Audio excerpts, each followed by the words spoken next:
how to add a button, hover, animation, and wings. In order to do that, just choose the button that you want to add that animation into.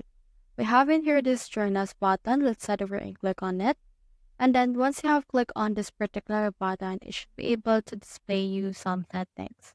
So you can also see in here some settings for the layout, for the design, the animation right here. So click on this animation option and then make sure to enable that right there.